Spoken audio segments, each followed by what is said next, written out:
Hi Luxury Home Show, I'm Josie Lywood from Q Design House and welcome to my home in West London.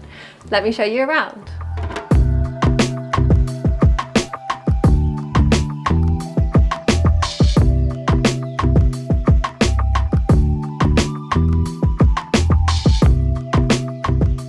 So I live here with my husband, my daughter who's 1, and my funny dog Winnie. The property is Georgian, so it was actually built in 1717, so there's so much history here. When we first bought the property in 2020, a lot of the original features were actually covered up. So the wood floor that we've now sanded and stained that you can see is the original wood floor. That was covered with carpet and covered with laminate flooring. So we've lifted all of that up to really expose the original architecture and original features of the house. So when we first moved into the house, this was actually the dining room, and the space to the left of me was the kitchen. But we've since reconfigured the space and this has now become the living areas. The room is north facing, so we've embraced that really and kind of gone quite dark with the wall colour, and then kept the original dado and the original panelling below, which is in a bit of a lighter tone. The fireplace over here, a lot of this was covered up when we moved in. So all of the tiles that you see, these are original, and they, when we moved in, were covered in black paint. And one evening I just scratched away at it, sort of hoping that something was underneath, and magically they appeared, which was such a fun find. The floors in here were also fully carpeted when we moved in, with carpet and then laminate as well. And when we lifted all of that up, we also discovered the marble hearth that's here, which is again a really beautiful original piece of the house. A lot of my furniture is sort of a mix of more antique pieces with some more modern new pieces. So these chairs are antiques I've had recovered. The grandfather clock belonged to my great-grandfather, and it was actually built the same year that this house was built. So it kind of felt quite suited to be kept in here in like a prime space in the living room. So I've got some quite fun pieces of art in here as well. So this painting over here is a watercolour of me and Winnie that was given to me for my birthday by my parents a few years ago. And it's just really fun, and I love having a bit of Winnie in here as always.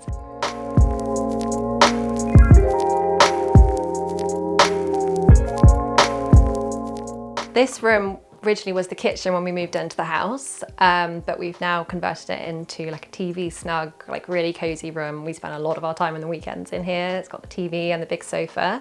I wanted to kind of still separate these two rooms rather than having just a really big open plan living room, just so it kind of gives that option of having it closed as 2 separate spaces or as one, especially when there's lots of people here. It's nice to be able to separate them. The scheme in here, I wanted to keep it as a slightly different scheme to the front room, but it still obviously needed to complement each other. And I love this green colour. It's called Breakfast Room Green by Farrow & Ball.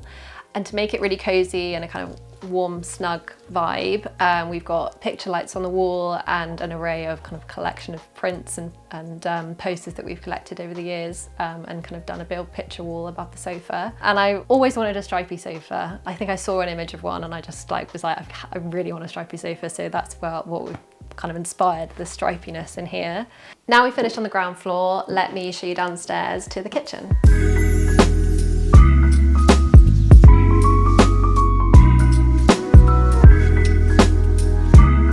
When we moved into the property, these were 2 separate rooms and they were actually bedrooms. And yeah, we knew we wanted to move the kitchen down here and move the bedrooms upstairs and just make it a much more conventional family home layout. One of the challenges that we had was that this house is listed. So a lot of people assume that if your house is listed, then it's only the external that is protected, but it's also the internals. If you want to remove any walls or relocate anything like bathrooms and kitchens, then you do need to get listed building consent. So we had to prepare all the plans, we had to get a heritage expert to write a report, and we had to submit all of that for approval before we could start any works. The kitchen is quite compact, so much thought went into designing every centimetre of space and just really maximising the full use of space. I designed this all to the millimetre, and we used a kitchen company called Fitzroy & Finch who did the cabinetry after I designed it. Because it is a basement space, I really didn't want it to feel dark and gloomy down here. I wanted to go for a bit more of colour and kind of really brighten it and make it feel like a really light, and like ultimately it's our family home, it's a kitchen that we spend a lot of time in, so I wanted it to feel like a really happy place and not just a gloomy basement. We went for this bright yellow colour. It's called Citron. Part of the inspiration from that was the Le Creuset collection. We had a few bits and pieces from it, like this pot, and that's sort of where the colour inspiration started. Let me talk you through some of the details in the kitchen. So this is the main sink run. It was important for me to keep all the plumbing on this side because of the listing of the house, and running pipes and everything is much more challenging. All the plumbing had to stay on this side. So we've got dishwasher and sink, everything that requires plumbing along here. We've got the sink in the centre, and then we've got the glass display cabinets on either side, and a lot of soft LED lighting. And all the metalwork in here is antique brass, so it's actually unlacquered, so it changes over time, and it gives this quite rustic look. The island I wanted to keep clear of the services, so no plumbing, no electrics, so that we didn't have to run anything into the floor. I wanted to make it feel a bit lighter, so it's on legs, just to kind of give a bit more space on the floor. The archway over here is an original feature, so that was part of the original house, so we had to keep that, and it looks great with the kitchen as well. And it's a perfect spot for our range cooker, which fits really neatly in there. We then had two really deep alcoves either side of this chimney breast. So we have built a bespoke pantry cupboard on this side, which has pocket doors that can slide in, LED lighting in it, and it's a great space to house all of our kind of smaller appliances like the coffee machine, Maggi mixers, microwave, and then you can close it again at the end of the day when you don't want to see it. So over here we have an integrated fridge freezer. Again, such a good find that I was actually able to get one that fit perfectly, which is just really lucky. But yeah, so we've got fridge and then freezer drawer underneath.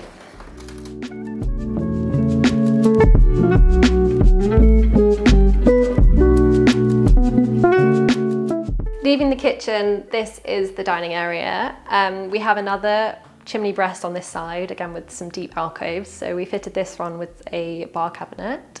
With a wine fridge below, and then we've just got some shelving above, and this is a rattan wallpaper with a pattern in it just to give it a bit more interest in there. This is the dining space. I really wanted it to feel really cozy and like a homely, comfortable dining space, so we put in a bench seat which is really deep and it slots really nicely underneath the window.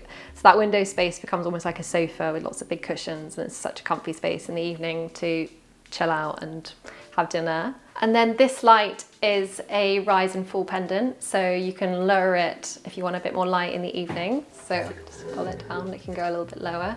And the dining table has got a solid oak top, so it's just a really nice rustic piece of wood, lots of knots in it.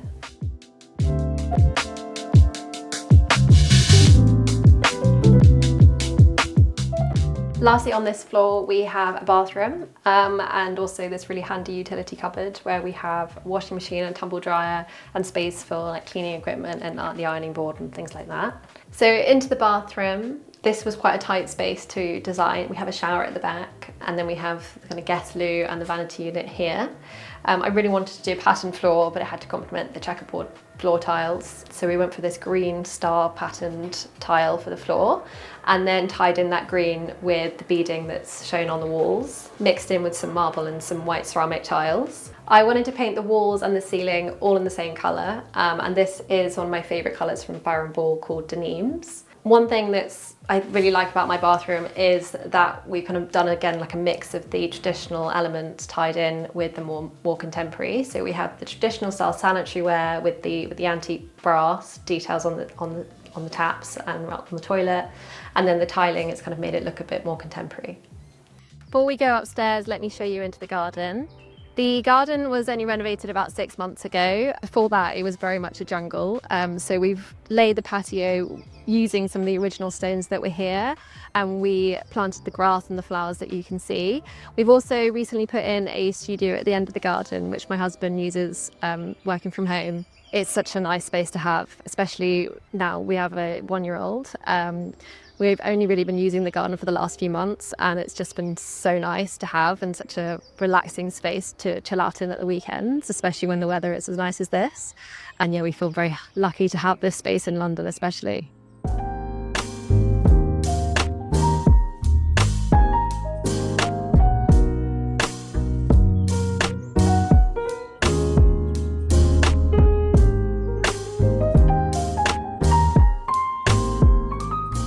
On this floor there are 2 bedrooms. This is the master bedroom, which I'll show you first.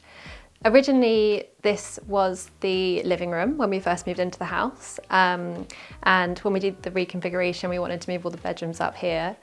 We did actually paint it in a much more neutral colour to start with, and the room just felt so gloomy. I think because it's north facing, it doesn't get that much natural light, and it just did not really work. So instead we went for this much richer red earth tone, it's called red earth paint colour, which really gives the room like a kind of cosy, warming feel to it. And I think it just complements the original architecture much better.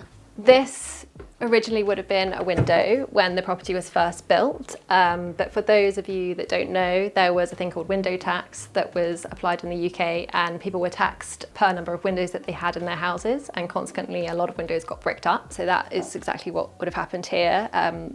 Hundreds of years ago probably. And for the curtains in here, I wanted to use this pattern fabric, but didn't really have the budget to use it for the entire curtains because you have to buy a lot of fabric when you're making curtains. So I've just applied it to the bottom. We have another original fireplace in this room. It is a functioning fireplace, so we can light it. It also has a lot of this carved wood detail onto it, and the hearth and the marble surround. We have some artwork in here which again is quite traditional in style. So this is a sketch. It was actually done by my great-great-grandfather. And then we have some little bronze sculptures that are just hanging suspended on the walls here in between the windows. Let me show you into my daughter's bedroom.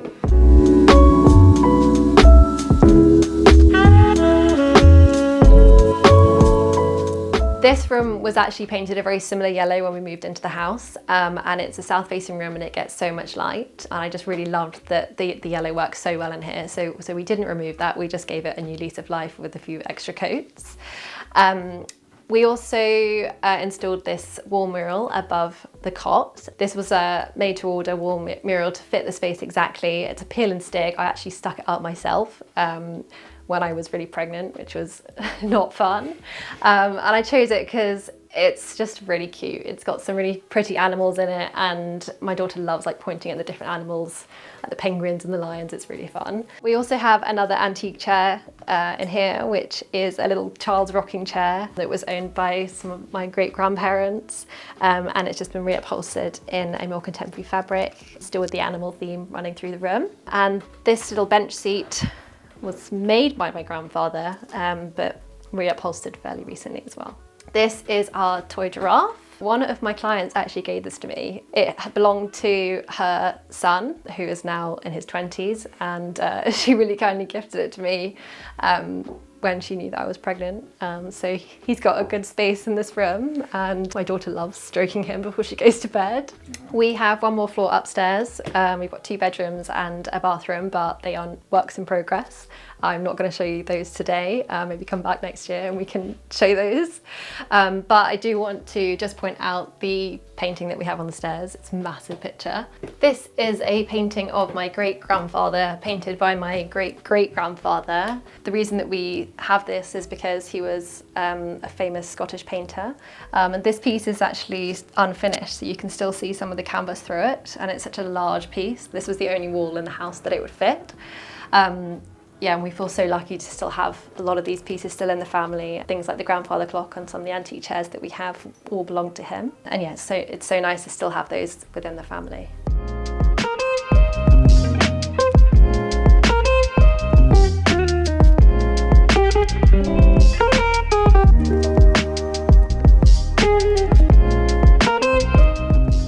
Thank you so much for coming on the tour with me today. I really hope that you enjoyed it. If you would like to know more about me or see some of the other projects that I have worked on, please check us out at qdesignhouse.com. Really hope that we get to see you again soon on another tour. Bye. Hi, Luxury Home Show. I'm Irene Gunter from Gunter & Co Interiors. Welcome to my home in Wimbledon. Please come in.